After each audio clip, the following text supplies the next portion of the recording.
आप सब लोगों ने अभी तक देखा कि रावी अपने डॉक्यूमेंट गुम कर देती है और दिल्ली आ जाती है। दिल्ली आकर उसे पता चलता है कि उसने अपने डॉक्यूमेंट गुम कर दिए हैं, लेकिन उसे याद नहीं आता कि उसने डॉक्यूमेंट कहाँ रखे थे। अब कहानी आगे। उससे पहले अगर आप लोगों ने मेरे चैनल को सब्सक्राइब नहीं किया है तो मेरे चैनल को सब्सक्राइब कर ले, ताकि आपको आगे भी इस कहानी के पार्ट मिल सके। अब हम कहानी शुरू करते हैं। रावी अपना डॉक्यूमेंट बैग ट्रेन में ही भूल जाती है, जो अर्श के हाथ लगता है। अर्श उसे बैग को अपने पास रख लेता है। वो दिल्ली स्टेशन जाकर बार बार उस बैग को देख रहा था और सोच रहा था आज के लोग कितने लापरवाह हो गए हैं, जो अपनी ज़रूरी चीज़ें कहीं भी भूल जाते हैं। रावी अपनी बेवकूफ़ी के कारण अपनी ज़िंदगी की सारी मेहनत पर पानी फेर देती है और अपने शहर वापस चली जाती है। वहाँ जाकर उसने खुद को रूम में बंद हो जाती है। रावी की दीदी ने जब उसे पूछा तो वो कमरे से बाहर आकर बोली, जीजी कुछ भी नहीं हुआ, वो मैं ज़्यादा थक गई हूँ तो सोना चाहती थी। अर्श से रहा नहीं गया तो उसने उस बैग को खोलकर देख लिया। वो उसमें से पेपर निकाल कर देखता है तो उसे एक एएश कंपनी का लोगो दिखता है। अर्श ने देखा, ये तो कोई इंटरव्यू लेटर है और उस पेपर पर बैग वाली का नाम और पता लिखा हुआ था। तो मेरे प्यारे प्यारे रीडर्स, मैं आपको बता दूं, वो कंपनी हमारे अर्श बाबू की है। अर्श शर्मा ही एएश कंपनी का मालिक है। अब वो इस ट्रेन में क्या कर रहे हैं वो तो आपको आगे पता चलेगा। अर्श बेचारा निकला तो दिल्ली घूमने था, लेकिन अब वो उस लड़की का बैग देने के लिए उसके शहर रामपुर जा रहा था। रावी अपनी गलती के कारण अपनी पढ़ाई बीच में ही छोड़ना चाह रही थी। वो सोच रही थी कि दीदी को ये बात कैसे बताएं कि मेरे डॉक्यूमेंट गुम हो गए हैं और अब मैं आगे पढ़ाई नहीं कर पाऊंगी। अर्श रामपुर शहर पहुंच जाता है। अर्श तो रामपुर के पहाड़ देखकर, वहाँ की वादियाँ देखकर, वहाँ की खूबसूरती में ही खो गया। अर्श रावी का घर ढूंढ रहा था।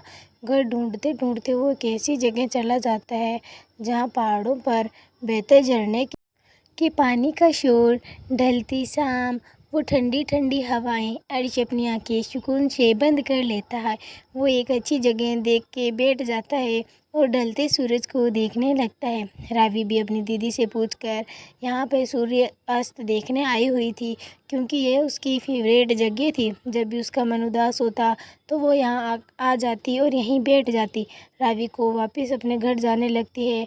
इतने में सामने से आते अर्श से टकरा जाती है, क्योंकि अर्श वहाँ की खूबसूरती देख रहा था। रावी गिरने लगती है तो अर्श उसे संभाल लेता है।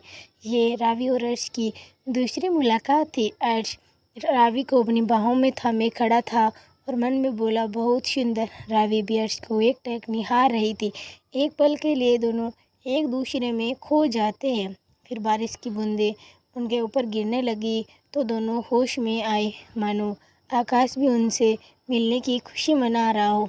अर्श को अभी तक उस बैग वाली लड़की का पता भी नहीं चला था, लेकिन शायद उसे जिस लड़की की तलाश थी वो उसे ज़रूर मिल गई थी। रावी अपने घर आ जाती है। उसके जहन में बार बार अर्श का उसे छूना याद आ रहा था। रावी उन चीज़ों को इग्नोर करके अपना काम करने लगती है।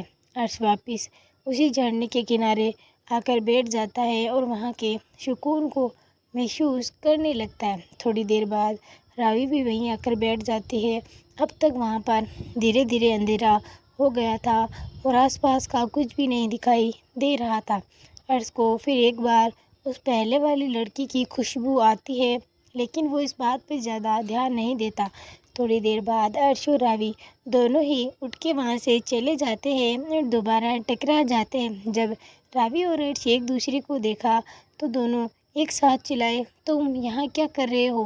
रावी बोली, तुम मेरा पीछा कर रहे हो ना, और मुझे छूने की तुम्हारी हिम्मत कैसे हुई? अर्श बोला, जब तुम जैसी जंगली बिल्ली बार बार गिरेगी तो हमको भले आदमी की तरह बचाना ही पड़ेगा ना। रावी उसकी बाहों से निकलकर गुस्सा होकर अपने घर चली जाती है। अब कहानी का कल के वीडियो में, तब तक के लिए और एक बात मैं आप लोगों से रिक्वेस्ट करती हूँ, मेरे चैनल को सब्सक्राइब कर ले, लाइक कर ले और शेयर कर ले। बाकी का पार्ट हम नेक्स्ट वीडियो में देखेंगे। देखते हैं अब आगे क्या होता है।